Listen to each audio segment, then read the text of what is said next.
I know we all have been waiting for this great day to come. That day has come. Let us welcome our honorable guest and speaker, Mr. Ara Sarafian, the Director of Gamidas Institute, London.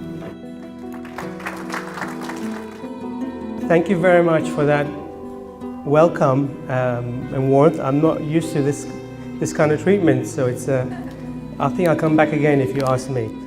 I'd like to thank this SAFER Center and the Assyrian Americans of Southern California for making this meeting possible. And one of the key themes that always comes up with Assyrians is always why is it that Armenian authors or Armenian lobbyists, Armenian historians don't recognize the Assyrian Genocide? I mean, you see these books, and why isn't it a prominent issue? Why Armenians? I mean, you don't want Armenians to recognize the Assyrian Genocide, you want the world to recognize it. It's a bigger issue.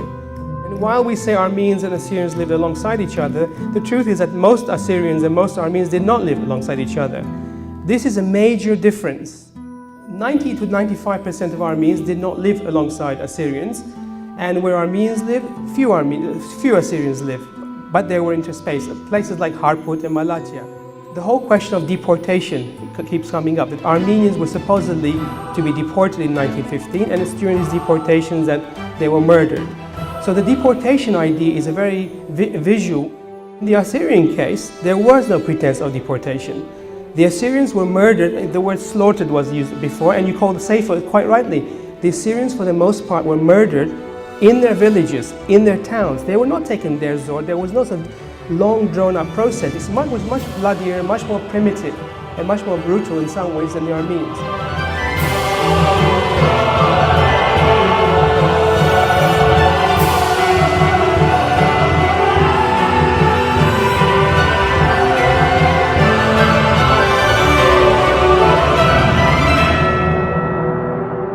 If a Turk offered my grandmother's land back to me, I would say, I appreciate sentiment and I'd like you to keep it, right? I think that would be a nice gesture too.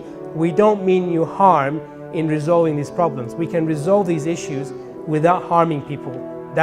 And that might in some ways I think is the right balance and right attitude. It's not about revenge.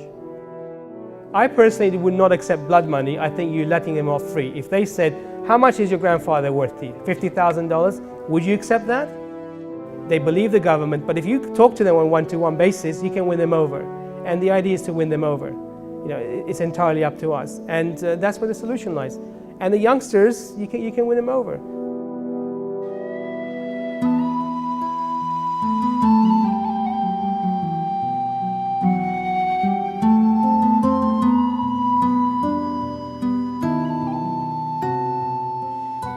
المجد قاموا أنا قيت ليلة تيلا ليتوتا قد بشاقل بشوبا جو شوك من لوس أنجلس كتلام دينات خينة أنا قايت داها هلقت إحنا ناتوراي بشنة رابا شلي بيبخ بود أجسياتن بود قتلان بود كفتشياتن بموت أرخشاتن أنا برسوبايت رابا تخمني قد شركة خوالا من أرمناي سبعاني زي أما أمديان بيشنا قطيلة بيشنا ظلمية رابا بش رابا من ديان إن أرمناي غزيلي قد بيو أمريكا وودر من أمريكا برلمان أرمينيا ليلة جنوسايد أطراي قابوله غزيلي خاور خشابرتها قاموا أنا ميقرأ أرا سرافيان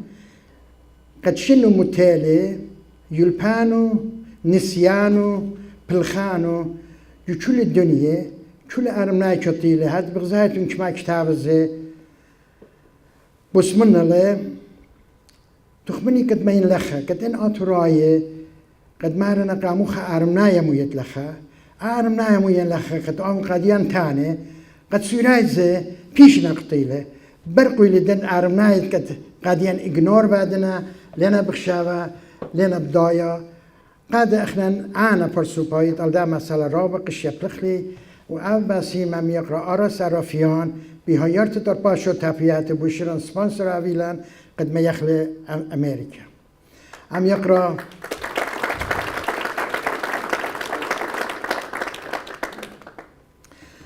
عم يقرأ أنا باسو بخشامن جو تلفزيون وجو فلاير كتن قاد باسو مزمن أنا لمسن بشرابة تانن بل كتجانو تاني دو يدانت بقريات كم ستن بقاروخ منو بقريتون. Professor Ara Sarafian, on behalf of LA County Supervisor Michael Antonovich and the Los Angeles County Board of Supervisors, I would like to welcome you here in Los Angeles and to this venue today. بنومتي مغبة أبيتم باسيم قتيتو خنوديو مياقور وقت مياقرا آرا سرافيان وبشمخ اتليهيوي بوزودة بارنخ بتشئيت جانن بوديو يوما أبيتم باسيم. Thank you very much for that welcome and warmth. I'm not used to this kind of treatment, so it's I think I'll come back again if you ask me. I'd like to thank this SAFER Center and the Assyrian Americans of Southern California for making this meeting possible. When I was invited to come here, of course, I actually wanted to talk to you. I have a lot to learn from Assyrians, and it's an issue that's been with me ever since I've been working as a scholar. And one of the key themes that always comes up with Assyrians is always why is it that Armenian authors or Armenian lobbyists, Armenian historians don't recognize the Assyrian genocide? I mean, you see these books, and why isn't it a prominent issue? And it bothers me, and I've tried to come up with reason, explanations. And clearly, one of them is the question of ignorance. Armenians are like other ordinary people, and they actually don't know. That might be surprising to Assyrians, but that really is a case. Most Armenians know of the genocide through family histories, or maybe they might have read one book like Ambassador Morgenthau's story. This is a level of understanding. And it's important that we also recognize this so that we can talk in terms of, okay, what can we do about it to change things? And the other part of this discussion is, why Armenians? I mean, you don't want Armenians to recognize the Assyrian genocide, you want the world to recognize it. So it's a bigger issue. And the third element is that the Assyrian genocide doesn't have to be unknown, it can be known, it's a question of just doing the work for it. And only in recent years you've seen major changes amongst Assyrian Americans, and globally I should say, sorry. And the future is actually positive. It's a question of just getting on with it and doing more of the same in an informed manner without creating problems that aren't there, and making progress. And it's already happening, and I'll come and discuss that later. But why is it, let's start from the position, why is it that the Assyrian genocide is relatively unknown as opposed to the Armenian genocide? I'd like to start with a map, and I'm going to return to this map again. It's a map of Armenians again in the Ottoman Empire. But if we look at the map where Armenians lived and where the Armenian genocide was carried out, you can see that this is Armenia today, but the red circles represent the density of Armenians living in the Ottoman Empire in 1915. And as you can see, this is Armenia proper, this part here. But Armenians lived from Kars eastwards to the capital of Constantinople. And while we say Armenians and Assyrians lived alongside each other, the truth is that most Assyrians and most Armenians did not live alongside each other. This is a major difference in the way the events were played out. That means the theater of the Armenian genocide and the theater of the Assyrian genocide were actually very different physically. The Assyrians were to the south of Armenians, and there was a gray area, areas like Diyarbakir, some in Mardin, but 90 to 95% of Armenians did not live alongside Assyrians, and where Armenians live, few Assyrians live, but they were interspaced, places like Harput and Malatya. So there is a significant difference of where these different populations live. That's one major difference. Secondly, and in my discussion, I'm going to talk about Urmi as well, because that's part of the SAFO. So separate population distribution within the Ottoman Empire. Secondly, the actual genocidal process that was implemented vis-a-vis Armenians, or the popular notion how the Armenians were killed to the SAFO. In the Armenian case, the whole question of deportation keeps coming up, that Armenians were supposedly to be deported in 1915, and it's during these deportations that they were murdered. So the deportation idea is a very visual part of the Armenian genocide, where large numbers of women, older men, and children were marched to the Syrian deserts. Many were killed on the way, especially those from the western parts, and then they were killed in Deir Zor. In the Assyrian case, there was no pretense of deportation. The Assyrians were murdered. The word slaughtered was used before, and you called the Sefer quite rightly. The Assyrians, for the most part, were murdered in their villages, in their towns. They were not taken Deir Zor. There was no sort of long, drawn-out process. It was much bloodier, much more primitive, and much more brutal in some ways than the Armenians. And thirdly, Armenians who lived in sort of Assyrian areas, or mixed with Assyrians, in places like Mardin, Diyarbakir, Siirt, those Armenians were killed just like the Assyrians. There were no pretense of deportations. The descriptions that we have of Siirt, they took them outside of the town and they butchered them. So the Armenians and Syrians, for the most part, lived separately. There was some difference in the process of killing, and so these were major differences between the two. Third factor, to do with geography once more. Armenians were in larger numbers. There were about 2.1 million Armenians in the Ottoman Empire, as opposed to about 500,000 Assyrians of all denominations. But where Armenians were killed, there were foreign witnesses. There were American consulates in Harput or Trabzon or even Aleppo. These foreign consulates were an important way of getting information out about the killings. Then there were the missionaries. There were many more missionaries in areas where Armenians lived, as opposed to Assyrians in Upper Mesopotamia.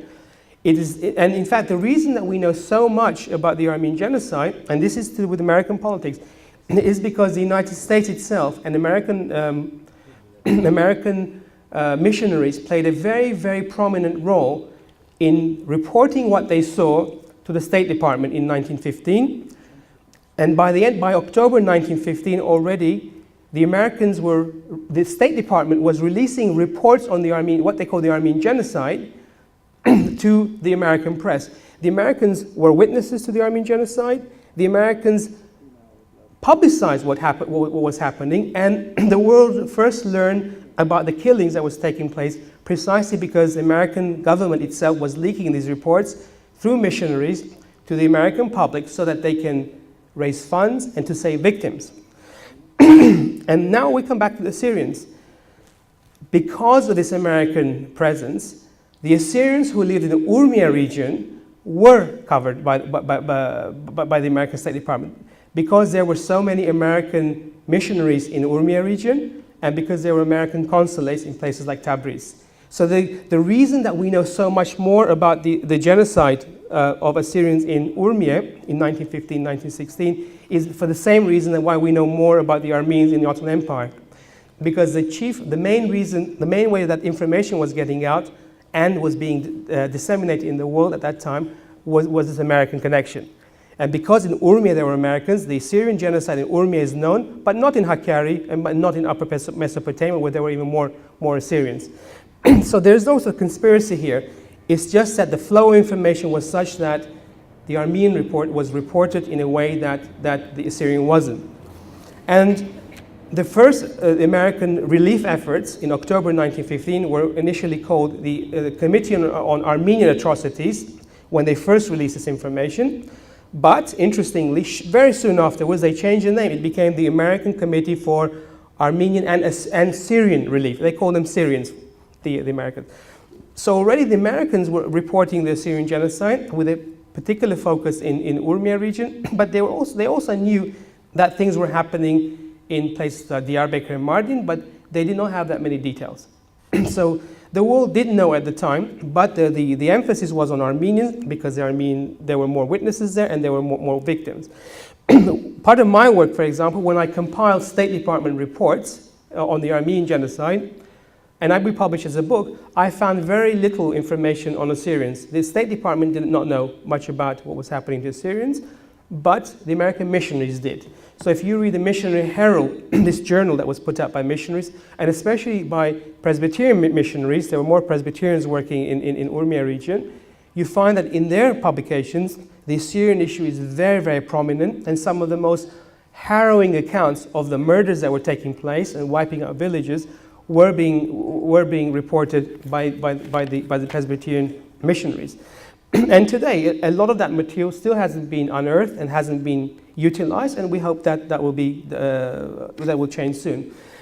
Similarly, when the British government itself started compiling a report on the persecution of Christians in the Ottoman Empire, the so-called famous Blue Book report, the main source of information was the United States. If you look at the Blue Book, it's primarily about Armenians and Urmia. And Urmia is about practically all of it is about Assyrians. And it's about 100 pages out of 500 pages of reports. 20% is about Urmia alone. Initially, this book was going to be, there was plans to call this the treatment of Armenians and Assyrians in the Ottoman Empire, but the British publishers decided not to do so. I think it was mainly because they did not have the information available at the time. So these are sort of practical reasons that explain why the world knows less about Assyrians at that time, but also today. The bias was always in favor of Armenians for geographical and numerical reasons.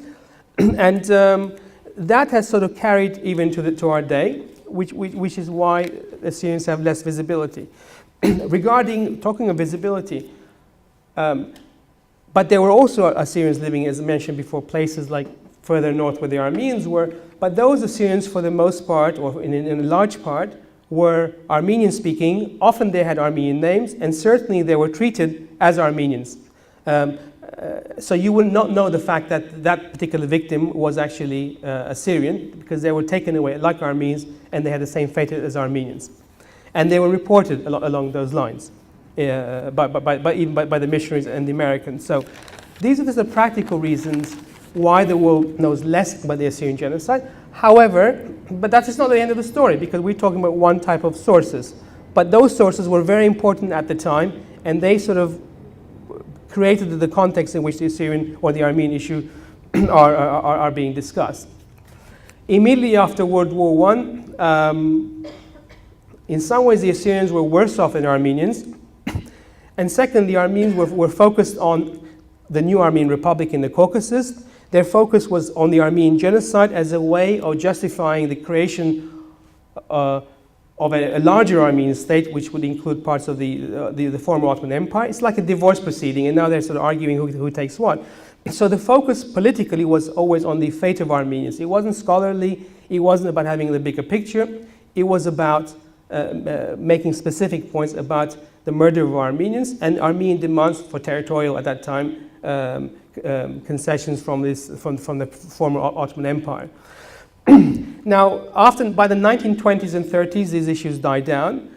In 1965, 50 years after the events, Armenians were once more, especially including Soviet Armenia, they demonstrated on the 50th anniversary of the Armenian genocide.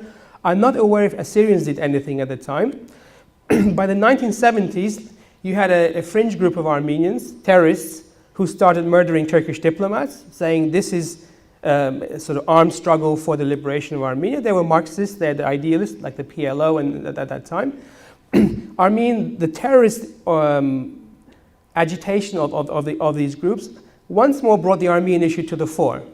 If the Turkish government at that time, and the Assyrians, if the Turkish government at that time had said, yes, you are right, terrible things happened in 1915, we have to look at it and we have to sort it out, maybe history would have taken a different turn. But the Turkish state's response to those events was to go into denialist mode once more. The Turkish silence was broken by saying there was no Armenian genocide, Armenians were terrorists, the Armenian genocide thesis is a fabrication that is being pushed by Armenian terrorists because they want to make demands for Soviet Armenia against Turkey. It's very bizarre arguments. But by the 1970s, the Armenian world was once more enraged by this type of comments from Turkey. And by the 1980s, when I started growing up, this issue became live again, at a time when the Assyrian wasn't.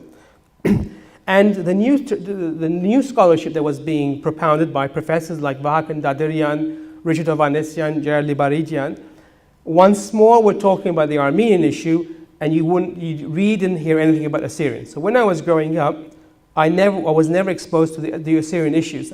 Now, we can start faulting these professors because this is happening 50 years after the event, and these are some Western scholars.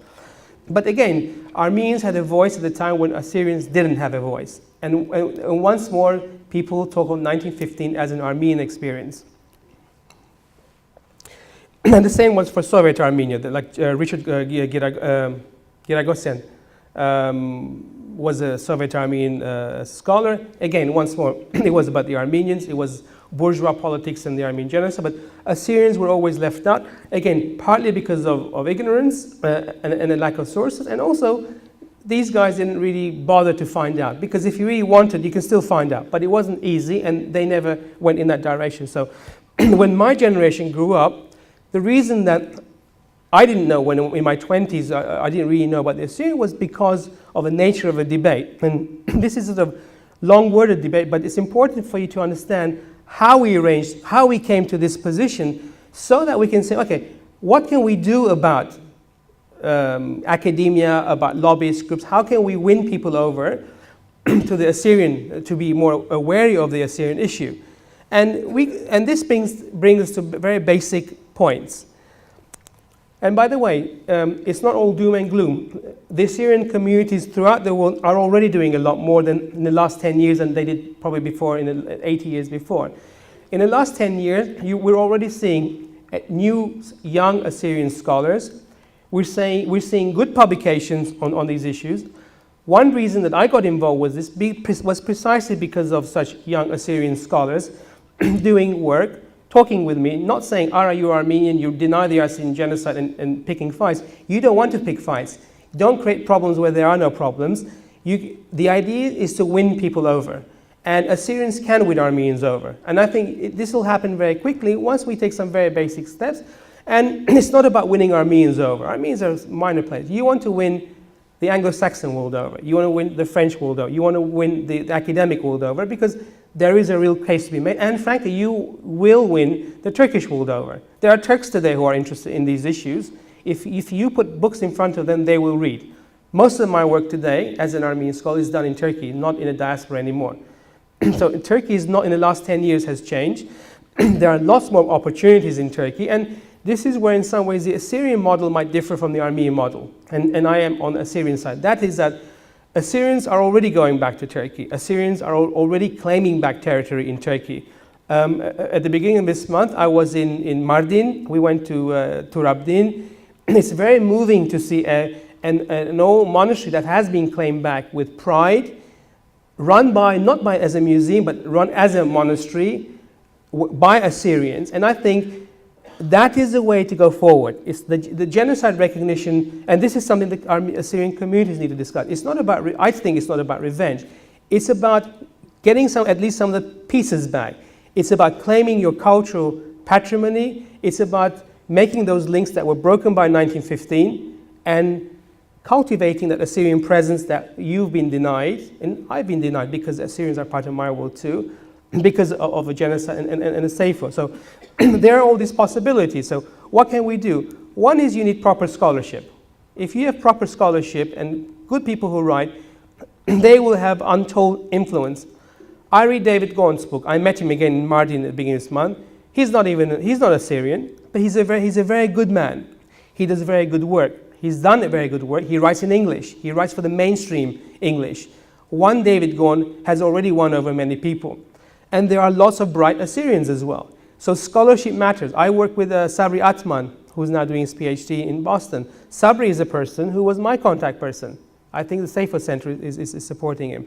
So it's a very, very good involvement. And he's already won me over. You need people like that who are not only knowledgeable, but who also have the character, the personality to engage others, to win them over. There's a diplomatic aspect to it. So that's already happening. There are new Assyrian scholars based in Australia and coming out, even out of Turkey. In Mardin, at this conference, there were young Assyrian scholars who know Turkish. There were young Turkish scholars who are interested in Assyrian in a genuine way. So these are all positive factors that are already in the way, and it's a question of utilizing. The second one is that, from my perspective, is sources. One of the problems that we have is that Suryani, Assyrian, and sources are generally in Arabic and Syriac.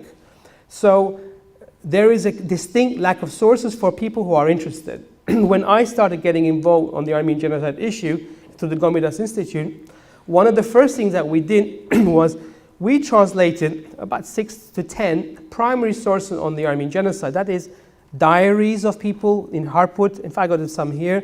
The letters they wrote and the American reports. We published these in English, some straight from the archive. They were already in English, some were in translation, so that if people show interest, Americans show interest, sophisticated graduate students in the MA programs, well, what do you give them in their hands? So you need some sort of core references, source material, to show them that, look, when we talk about the Assyrian genocide, this is the level of documentation that we have. If that information is not available to them, even if they show interest, they'll look in that direction. Okay, what else? There's nothing to read. They'll change their direction. But if you feed that interest initially, they may even learn Assyrian to work on the sources. The way I learned Turkish and Ottoman, they'll learn Assyrian or even Arabic to read these sources. And there are some key works on the Assyrian genocide that are still have not been translated, that are worth translating. So we're talking about 4 or 5 books at least that could be core work, so that you can start cultivating a new generation of scholars on this issue. And the Assyrians have already started. They have certain specific centers, like in Sweden, where they're also collecting oral histories or family papers. People have memoirs that have been handwritten that are in the family that no one's had read before, or even old letters and photographs. But the idea is to collect these materials in one place so that scholars can go and study them. All you need to do is win over half a dozen very good scholars in the world today, very good scholars in the world. The Assyrian issue then can become mainstream, because the argument is there to be made, right? It's very possible to do this type of work, one step at a time, but you will see the results within a matter of even a few years. When we started publishing our works one book at a time, after 2 years, I started seeing our primary sources that we published in the works of other scholars, non-Armenian scholars, in their footnotes. So you can actually see that if you make this material available, if these books end up in university libraries, people will read them. But if we didn't do that work, then those people would not have been able to take it one step further. It's about division of labor, and it's about taking some of that burden on our shoulders and setting the agenda. One of the greatest achievements of Gomidas Institute has been setting that agenda by the work that we do, and we still do that type of work. We're also doing a lot of translations from Armenian to English, memoirs, as well as other types of work, because we are feeding an interest that's growing. And this is an essential part. It's very modest work, but it's very important. So these changes are already happening even in the Assyrian world. It's a question of appreciating why they're important, being able to calculate their importance, and being able to do those small steps so that you will see the results in years to come. When I was doing when I done this map, I actually wanted to do an Assyrian map as well. I wanted there to be a population record at the bottom. Can I show you the next one? This is a map of the Ottoman Empire. Every single one of those crosses, these are all individual crosses, is a church. We can name every single cross on that map. And can the next one? And the other one is schools. I want to do something similar on the Assyrian one. And you know what? I couldn't. So number of schools, distribution of schools.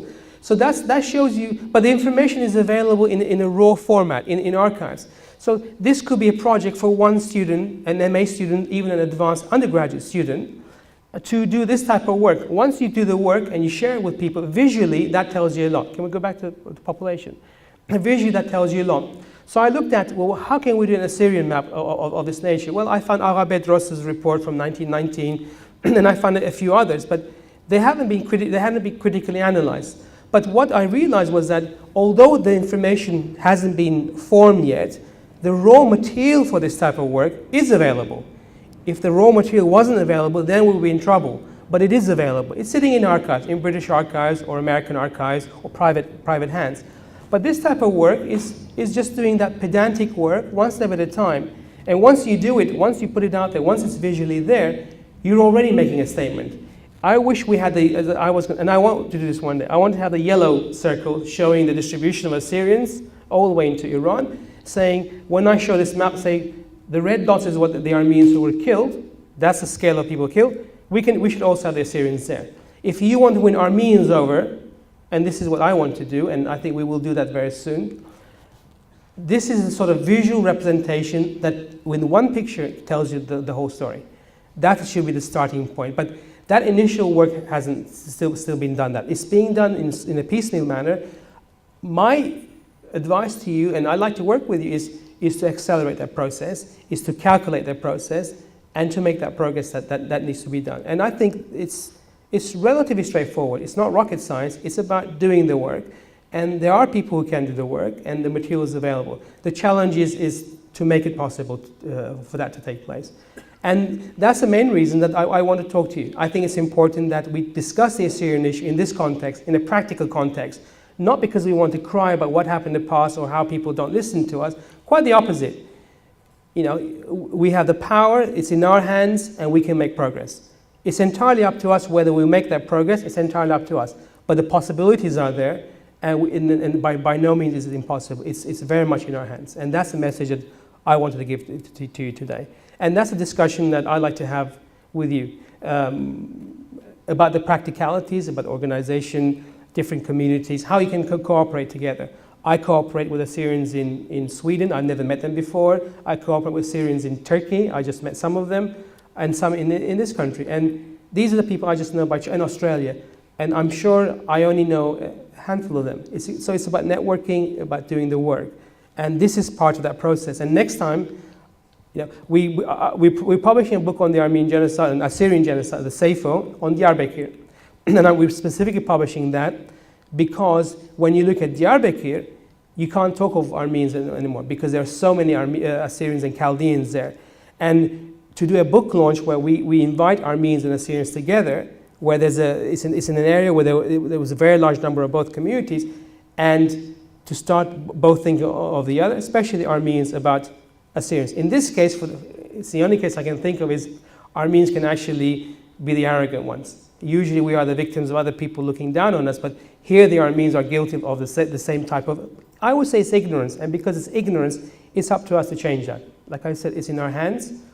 I'd like to work with you guys on that and to come with a practical project. I think the Safer Center is probably the best way to go forward, and to have sort of practical projects that we can focus on.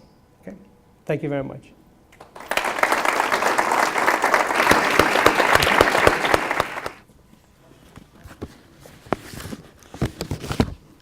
All right, thank you very much. It was heavier than that, but you have to take it to England. I didn't want to be so heavy, so this is a monument was given to us to present it to you. Thank you very much. Thank you for coming over. Thank you very much. Thank you. I'm flattered. I think it's beautiful. It's Assyrian. We'll put this in my office, and it's much appreciated. Thank you very much. Thank you. Thank you. This is the way.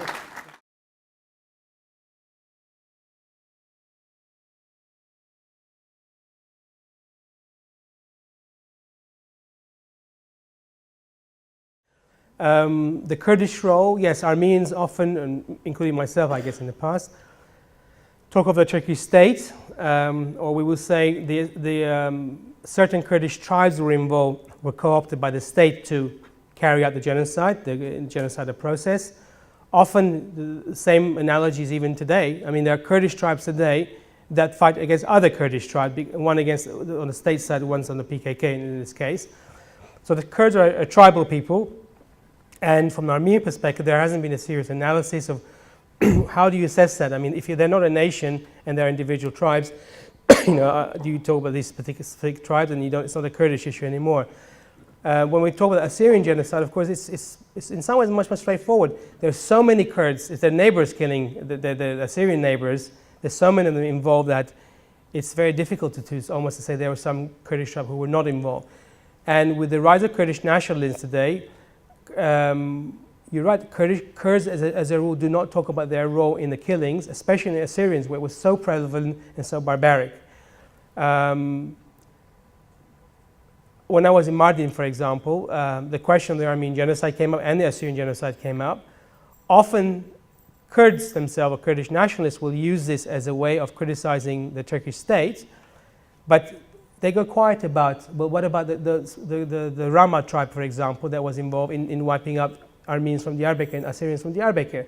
So they go quiet. The question is, how do we raise this issue with Kurdish circle without necessarily trying to undermine their legitimate criticism as well? If I was a Kurd, if I was a Kurdish nationalist, I would be the first person to say, you know, we did wrong, we participated as a nation or as a tribe in the destruction of Christians, and we became victims of that type of destruction ourselves. Certainly Kurds have been victims in the last 80 years, which is why I have certain sympathy for them, irrespective of what has in the past. The Kurds were subjected to both murders as well as political assassination as well as forced assimilation. Perhaps that's why they're more critical. But I agree with you, we need some sort of statement from individual Kurds and Kurdish bodies that recognizes the past and rejects it, especially in the case of Assyrians who are working to go back.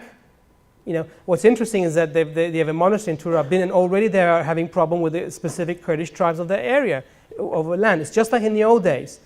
So we need the Kurdish society to open these issues more openly and to reject the past and their role in their negative role in the destruction of Armenians and Kurds and Assyrians. That could also be on our agenda, is educating Kurds. One of the things that we're trying to do as an organization, Gomidas Institute, is to open an office in Istanbul and one in Diyarbakir, because we need to engage Turkish audiences. I think a lot of Kurds we can win over, but it's a way of how do you talk to them, how do you start criticizing them without necessarily appearing that you mean them harm. It's to make it possible for them to confess, in Christian terminology, but they need to do that so that we feel secure. Regarding the land question, you said these were previously Assyrian Armenians. You're right, but they were also Kurdish lands. I'm not an Armenian nationalist in that way. I don't separate. Kurds are also part of that world. You might say, oh, they've only been here there for 300 years. Well, the United States is, white man's been here for that long too. The Kurds are part of our social landscape. We have to find a way in any kind of settlement, even within Turkey, of dealing with Turks and Kurds as separate bodies if need be. With the Kurds rising today, we need to find a way of engaging these issues without hiding the past, without lying about the past. And that is part of our challenge. That's a harder challenge. Maybe we should put our house in order here, to have firm roots, to have the scholarship, to have the knowledge in our hands, and then be able to engage the Kurds, engage Turkish even Turkish civil society on these issues. The Turkish government is something different. The Turkish government is something different. When you go inside Turkey, when you start working there, as I've been doing for this, I've been there since the 1990s, but the last 10 years, you see so many different opportunities. There are Turkish human rights organizations that support me every time I go there. They give me a platform to talk. There are certain Kurds working in those organizations. There are individual Turks and Kurds who initially are wary because I'm an Armenian, and over time you win them over. Sometimes they're afraid of us. They think that we want to go there to dispossess them of their land. This is what the government tells the Turkish population, Turks and Kurds. They say the Armenians will come back or the Assyrians will come back. They're going to take your land away from you. And if you are a peasant, that is unthinkable. You support the government then, because you can't lose this land. This is their livelihood. Often those Turks, I don't know about Kurds, but certainly in the Turkish case, they are themselves refugees from the Balkans. So in some ways they're also victims as well. So it's a very complicated way. I personally say if it's a land question, to me it's not a territorial issue or a land question. You might be different. You have every right to be different. If you want to go your ancestral land because you want to live there, you have every right. But from my perspective, it's an easy concession to make. We're not peasants anymore. We're not the same people anymore. You know, we brought up in Western Europe, United States. So in some ways that makes it simpler. If Armenians ever go back to Eastern Turkey, who's going to feed them? The local Turks and Kurds are, because they're not going to go there growing wheat and food, right?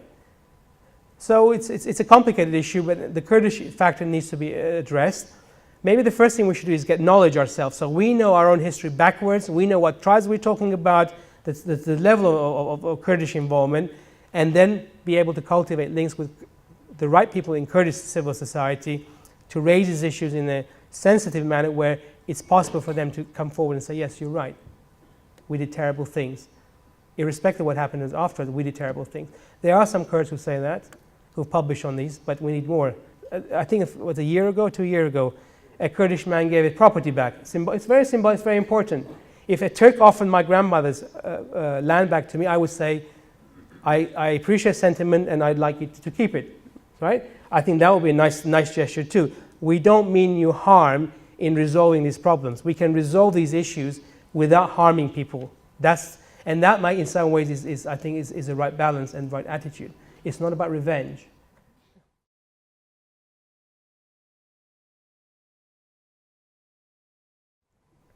The ultimate benefit, a dream, a moral closure and a sense of dignity or indignity that we have to live with as an Armenian, knowing what has been done to my ancestors, what has been taken away from us, to come some sort of restitution, to allow Armenians or Assyrians who want to live there again to live there, to have some sort of control over a cultural patrimony that has been destroyed but some was still there. That means to get back our churches and lands, to make sure they're preserved, and to allow the cultivation of Armenians and Assyrians who are still living there, often as crypto-Christians, to come out in the open and to recultivate the presence of our people there. It'll never be like before, but to create that cultural, that strand of history, to find the strands and for continuity. Our roots are there. Every day I'm aware that in a sense, I don't belong where I live. Right? Whether it's the food that I eat or my choice, my aesthetic choices, it comes from that land. I feel a link to the land itself. I have a 5-year-old boy. I say at a personal level, for me the issue will be, if not resolved, certainly be a big change, is when I can take my son with me to go and play in the streets of Diyarbakir with Kurdish children. If we can do that and we're accepted as Armenians, to me, at a very personal level, is a solution. But I can't do that. My wife would not let me take my son there, and I don't argue with her. So, I mean, this is why I say it's not difficult. The problem is on the other side, it's on the Turkish side. They are the problem, ideological, and they still hate Armenians, and they still hate Assyrians. They're brought up that way. And we need to break those barriers as part of the process.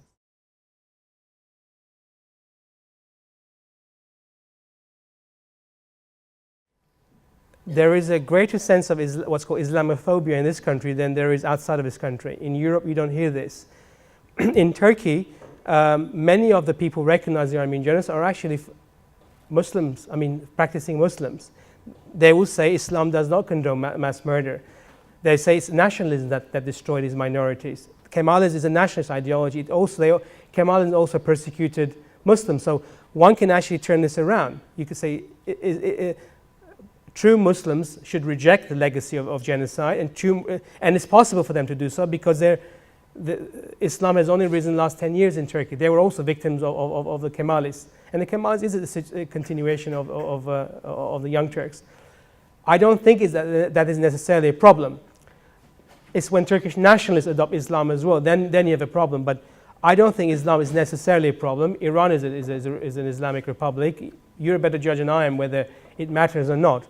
But my sense is that I don't see that as a problem. Okay, so it's not negative. This year on April 24th, I was in Istanbul at Taksim Square. There was one of the demonstration record for the Armenians.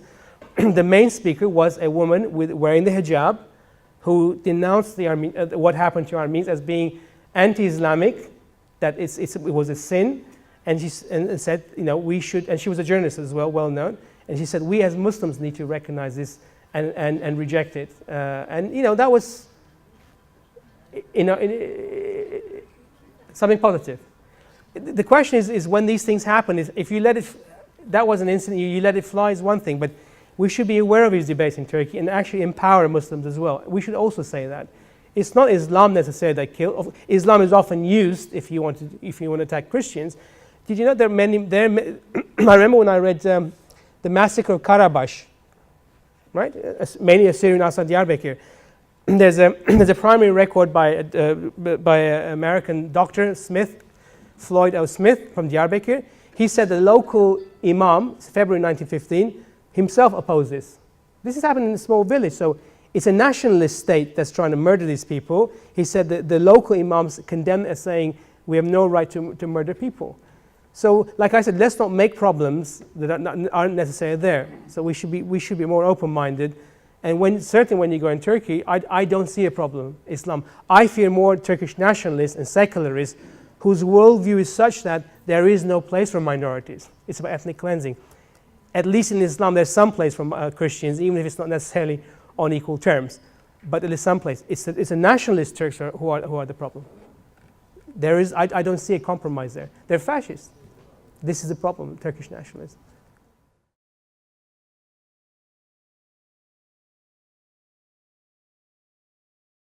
I personally would not accept blood money. I think you're letting them off free. If they said, how much is your grandfather worth to you? $50,000? Would you accept that? And is that the end of the matter? You're almost you're saying now we're quits. You know, I personally wouldn't accept anything. It's in a sense, Turkey owes us something that they can never repay. But if they want to start, I would say by reversing the legacy of 1915 by at least trying to save the remnants of people who are still there, the culture, and allowing any Armenian or Syrian to return, and to return not as immigrants, but to return as a right of return, and to be not to be tolerated by the state, but to be protected by the state in an active way, educationally, politically, whatever. So this is my personal perspective. There are some people who say, no, I want land, I want this, I want that. It's a tough one. We all have a right to have our own expectations, but I don't. You see, what mine is: change the Turkish constitution.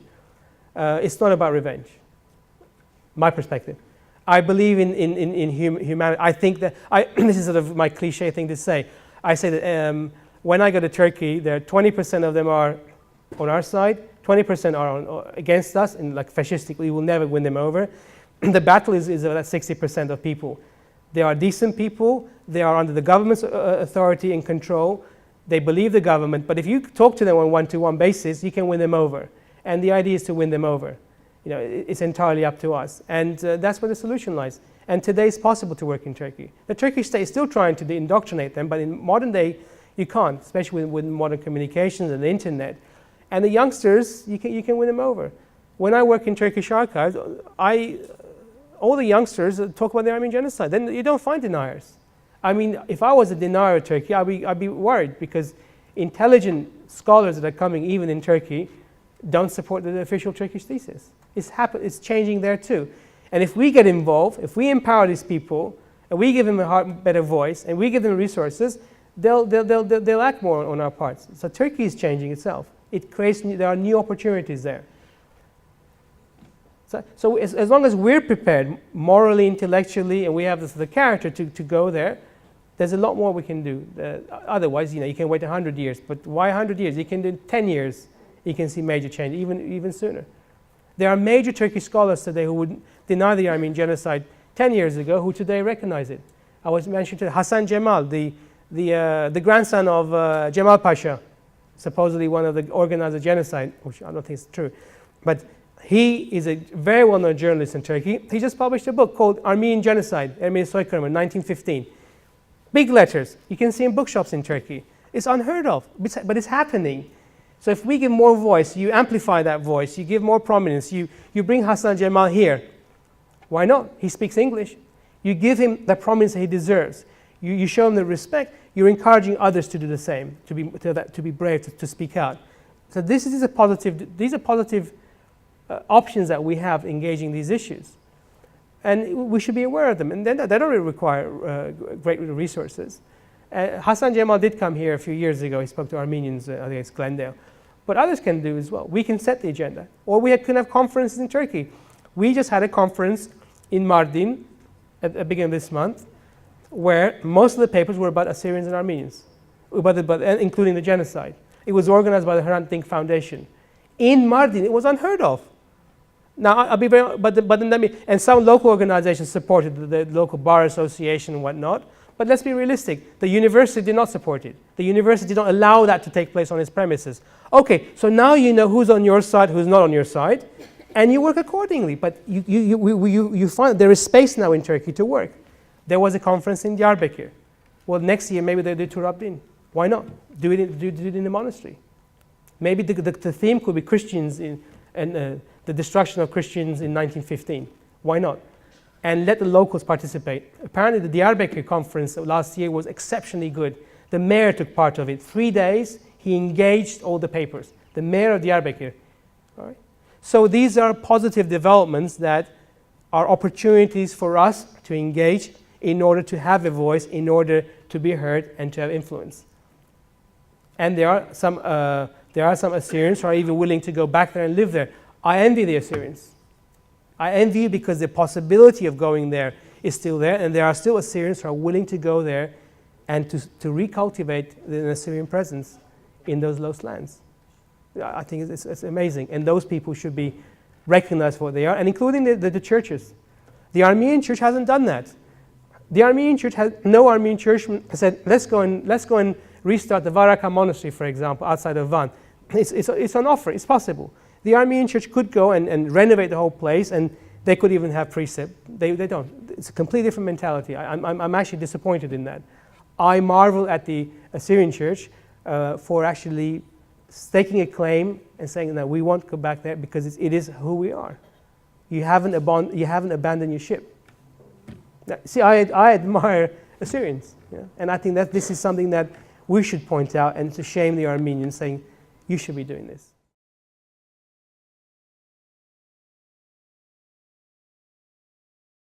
There are about, if you look at the accounts of the Assyrian Genocide, Sayfo, there are about half a dozen key sources that are cited in Arabic and in Syriac that we know of. I couldn't tell the titles offhand, but I can tell you later. Then there are oral testimonies that have been collected by Assyrian scholars. They could be transcribed or translated. But it's not even as difficult as that. There are English language sources that haven't been tapped. For example, I mentioned that in northwestern Iran there were Americans there. There were American missionaries and there were American consuls. Those records haven't been completely mined yet. You can actually go to the Presbyterian archives, which are now microfilm, and you can, if I was an Assyrian, if I was, let's say, an MA student or even a history major writing a thesis, you could go to Philadelphia and you could sit there and you could collect all the Assyrian-related materials, put them side by side, and that becomes a major source, primary source. But right now they're interspaced with all the other stuff there and correspondence with the missionaries. So unless you're a scholar and you're willing to go and to read them once and to write in your book, that'll be the end of it. But if you go and collect it all together and you put it on the internet or you publish it as a book, that will allow 100 scholars to read it without necessarily going to Philadelphia. You're making it possible. It's a division of labor.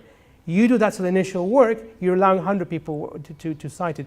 This is where we started. Some of the works that we've got there is, it's a cow. I can find this cow and I can milk it to write my own, my article, my book, and feel how clever. Or I can get that cow and I can make it available to everybody else. I'm saying from a community perspective, make it available to everybody else so they can all use it and you raise the level of scholarship, right? So those are the American archives. And I suspect there are, those same missionaries had diaries or wrote correspondence that are in different archives or within their families. You can put these materials together. And that becomes a key reference point, especially for people who have initial interest, but they don't know which way to look. And if they start working on this stuff and they start taking that direction, then they have every incentive to continue, even to learn Assyrian, so that they can go to the other sources that otherwise wouldn't be available to them. But there are these core works, including the English language. And we're not talking German. The Germans are interesting. You keep seeing the Germans had a consulate in Mosul. The Germans reporting what was going on upstream in the Diyarbakir area. The guy called name was Holstein, and there's a German consul in Aleppo. Armenians have collected a lot of this stuff for their own website. There's a website for German records on the Armenian Genocide, but you could do specific for the Assyrians.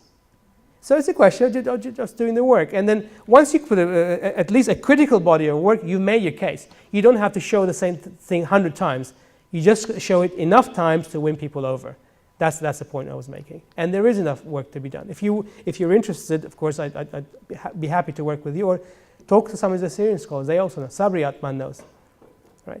And we're not just talking about the Assyrian, the 1915. If you look at before 1915, which tells you where they live, the numbers, the conditions, and so on, then there is it's endless material. In London alone, the Public Records Office, now called National Archive, they were interested in Assyrians for at least 100 years. The Anglican Church was involved with the Assyrians for decades. I mean, we're talking about hundreds of thousands of pages that shed light on the Assyrians in the Hakkari area and the Diyarbakir area before 1915. So that material is just, again, it's amazing, and it's very easy to work with. The British Archives are a very good place to work. You can go, I have a friend of mine, he goes there with a camera, there are no restrictions.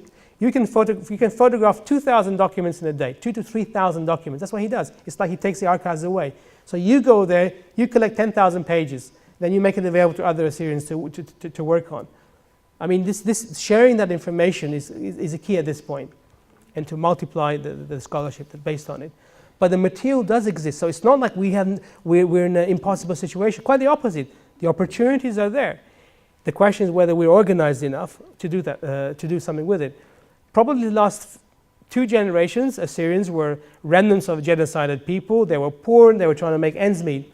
Now we're reaching a generation that's more established, that's better educated, that has the means to actually get involved with these things. And so now might be the right time to start working on these materials.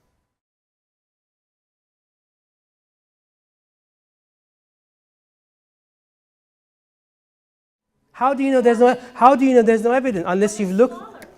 But they're wrong. But they're wrong. That's the whole point. Look at David Gaunt's work, who's not even Assyrian or Armenian, whatever. He's already amassed so much material. His work is amazing. Is amazing. But this is why I said is okay. Let's get a body of evidence. Now maybe you can work through the SAFO Center. They can say, okay, let's publish five of these books in English and make it available to all scholars. That becomes a key reference point for anyone who's interested, and you can shove it on people's noses. Well, this is the evidence. But people who've told you that is because they're ignorant, and they're actually wrong. And you shouldn't take that knock that they give you and walk away just because, oh, well, maybe they must be. They're not right. They're wrong. But it's up to you to argue your case. It's about Assyrians. First and foremost, Assyrians to empower themselves and to argue their case. Because don't rely on other people to do it for you. It won't. But you have to do it yourself, and you can. That's the point. And you're there in a piecemeal manner. There's Sabri Atman, there's someone doing something else. You have a SAFO Center here, a SAFO Center there. You put these resources in an individual, there's already a critical body of organizations and people. It's a question of now rationalizing it and seeing what are the weaknesses, what do you need now to make progress and making the progress. But you're almost there. It's up to you how you go forward.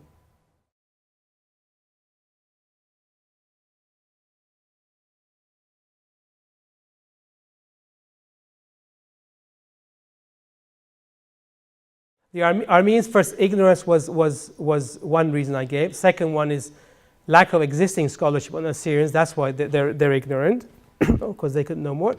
The Armenians is a state today, so I don't know whether there are political reasons why they do not recognize the Assyrian genocide. It's not an excuse, and I don't accept it. And this is why Assyrians should put pressure on them. But why doesn't the Armenian Genocide Museum recognize the Assyrian genocide? Why don't Armenian diasporan organizations recognize it?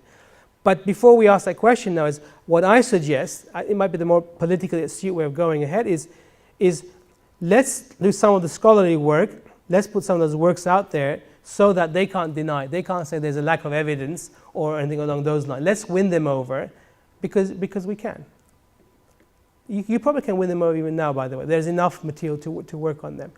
But we need to create this type of opportunities where there are mixed Armenian audiences, that we can report some of the findings of this type of meeting. I think most Armenians, I would say a third of Armenians will be immediately receptive to Assyrian issue once they hear this type of debate. A third. And the next third will be, you can win over by showing them the materials that we're talking about. And the other third, I don't know. They're bigots, or they don't care about anything. But again, you can win Armenians over. It's a question of doing the work. You are strong enough today to make a difference. You are strong enough as a community to make a difference. It's in your hands. The Americans will try and use the Syrian issue vis-a-vis Iraq or this and the other, or you might say the Israelis or the Iranians. At the end of the day, you are not stupid.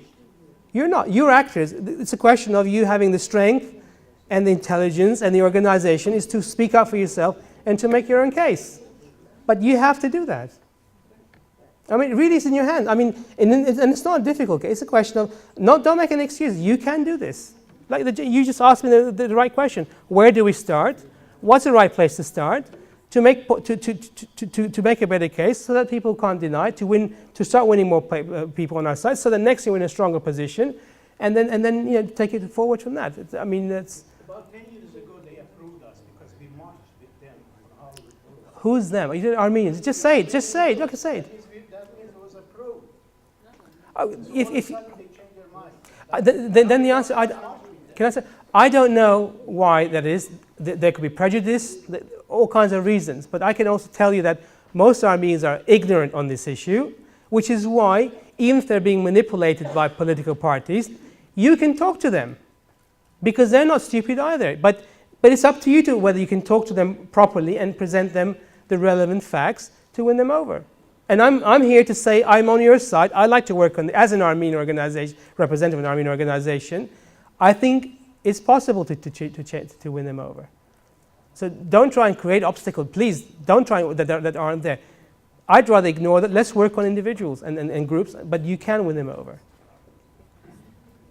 If they knew what the facts were and then they said, no, we don't like Assyrians for this and reason, then you'd be in a hard part. But they really do not know what their issues are. If you say that Assyrians were literally slaughtered in villages, hundreds of villages in Upper Mesopotamia, hundreds and hundreds of villages, right? And you give affidavits of some of these killings, how in Mardin they were marched down the hill in chains and they were beheaded in the plain in full view of everybody, and you can show corroborated evidence from 3 or 4 different sources, that is compelling.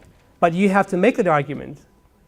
And it's not available. I mean, these kids in Glendale and so on, they don't see this stuff. If they're skeptical, they're wrong, but it's up to you to win them over. It's up to me as well. I accept that. We, as an organization, Gomidas Institute, we want to translate some of these works into Armenian. We want to publish in Armenian and release them in Armenian. And I'm doing this as a good Armenian. I'm ashamed in some ways that the Armenians are not more supportive of Assyrians. And this is a work that we want to get involved in. But you have to do your work as well.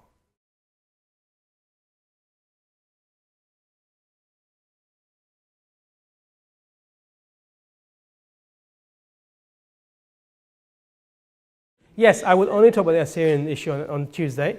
And I told you, I'm here because you brought me over. I didn't do any Armenian events. I said if Armenians want, let them pay.